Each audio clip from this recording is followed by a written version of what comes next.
జగన్మోహన్ రెడ్డి పాలనలో అనాలోచిత నిర్ణయాలే YCP party మునిగే ప్రమాదం కనిపిస్తుంది. అమరావతి రాజధాని కాకుండా 3 రాజధానుల ప్రకటనతో సుమారు 20 నియోజకవర్గాలలో వైసీపీ పతనావస్థకు చేరింది. 3 రాజధానుల ప్రకటన కేవలం ఒక కులం మీద, చంద్రబాబు మీద ద్వేషంతో జగన్మోహన్ రెడ్డి తీసుకునే నిర్ణయం తప్ప అటు పార్టీకి కూడా ఉపయోగం లేదు. 3 రాజధానుల ప్రకటన వల్ల వైసీపీ పార్టీకి ఒక్క నియోజకవర్గంలో కూడా లబ్ధి చేకూరలేదు. జగన్మోహన్ రెడ్డి నవరత్నాల పేరుతో కేవలం సంక్షేమ పథకాలను మాత్రమే నమ్ముకుని బటన్ నొక్కడం తప్ప పాలనలో పారదర్శకత లేదు. రాష్ట్రంలో అభివృద్ధి అన్నది కనబడని పరిస్థితి ఉండటంతో ప్రజలలో వైసీపీ పట్ల వ్యతిరేకత బాగా పెరిగింది. మీ పిల్లలు ఇంటర్మీడియట్ మరియు ఎంసెట్ చదువుతూ సబ్జెక్ట్స్ లో కన్ఫ్యూజ్ అవుతున్నారా? కాన్ఫిడెన్స్ లెవెల్ తక్కువగా ఉందా? రిపీటెడ్ మిస్టేక్స్ చేస్తున్నారా? అయితే మీకోసమే ఉంది రైజ్ యాప్.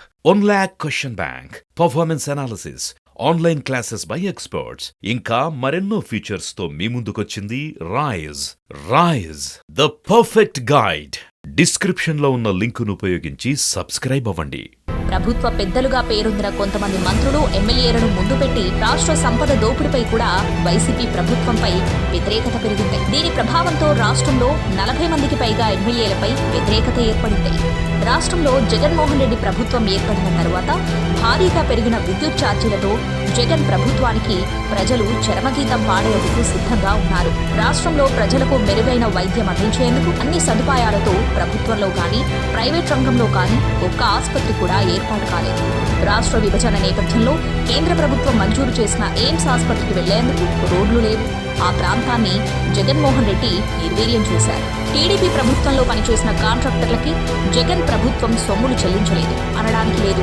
జగన్ ప్రభుత్వంలో పనిచేసిన కాంట్రాక్టర్లకు కూడా సొమ్ములు చెల్లించడం లేదు. ఇదే విషయాన్ని మంగళగిరి ఎమ్మెల్యే ఆళ్ల రామకృష్ణారెడ్డి పత్రికాముఖంగా ప్రకటించడం విశేషం.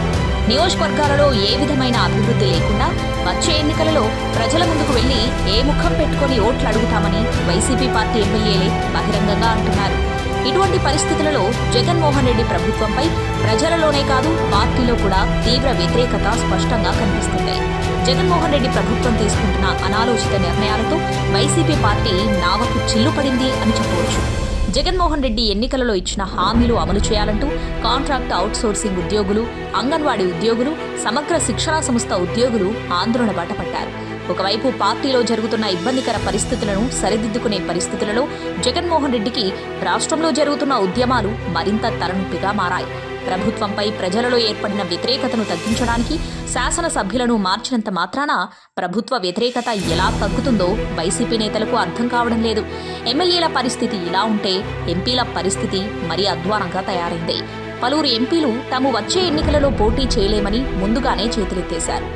నా ఎస్సీలు, నా బీసీలు అంటున్న జగన్మోహన్ రెడ్డి టీడీపీతో జనసేన కలవడంతో వైసీపీ పార్టీ నుండి టీడీపీ జనసేన కూటమికి వెళ్లే కాపుల ఓట్ల భర్తీ కొరకు బీసీ జపం ప్రారంభించారు.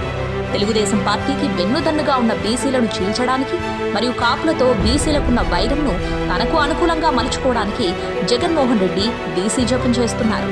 రాష్ట్రంలో కులాల కుంపట్లు రాజేయడంలో వైఎస్ ఫ్యామిలీ సిద్ధహస్తులు. 1989లో వైఎస్ రాజశేఖర్ రెడ్డి వంగవీటి మోహనరంగ హత్యను కుల రాజకీయం చేసి తెలుగుదేశం పార్టీని ఓడించి అధికారం దక్కించుకున్నారు. తండ్రి బాటలోనే కొడుకు జగన్మోహన్ రెడ్డి కూడా 2019లో కమ్మ కులాన్ని దోషిగా చూపించి ఇతర కులాల ప్రజలను మోసం చేసి 151 సీట్లు జగన్మోహన్ రెడ్డి గెలుచుకుని అధికారం చేపట్టారు. రాష్ట్రంలో జగన్మోహన్ రెడ్డి పాలనలో అరాచకం రాజ్యమేలి అన్ని కులాల వారి ఇబ్బందులకు గురవుతుంటే వచ్చే ఎన్నికలలో ప్రజలు కులం, మతం కాదు అభివృద్ధి ప్రధానమంటున్నారు. అధికారంలో ఉండి మంగళగిరి అభివృద్ధి చేయకపోవడంతో నారా లోకేష్ను అక్కడి ప్రజలు ఓడించారని, వైసీపీ అధికారంలో ఉండి రాష్ట్రంలో ఏ ఒక్క నియోజకవర్గంలోనూ కూడా అభివృద్ధి చేపట్టకపోవడంతో పార్టీ ఓటమి తథ్యమని మంగళగిరి ఎమ్మెల్యే మీడియా ముఖంగా ప్రకటించారు. ఒకవైపు వైసీపీ పార్టీలో సంక్షోభం, మరోవైపు ప్రజలలో వ్యతిరేకత, కొన్ని వర్గాల ఉద్యమాలు అన్నీ కలకలిసి వైసీపీ ఓటమికి దారితీస్తున్నాయి. ఎన్నికలు సమీపిస్తున్నందున ఇప్పటివరకు అనేక సంస్థలు రాష్ట్రంలో జరిపిన సర్వేలలో కూడా వైసీపీ పార్టీ అధికారం కోల్పోతుందని స్పష్టంగా ప్రకటిస్తున్నాయి. రాష్ట్రంలో జరుగుతున్న ఈ పరిణామాలతో జగన్మోహన్ రెడ్డి తాడేపల్లి నుండి పక్క రాష్ట్రానికి విచారణ ఎత్తేయడం ఖాయంగా తెలుస్తుంది.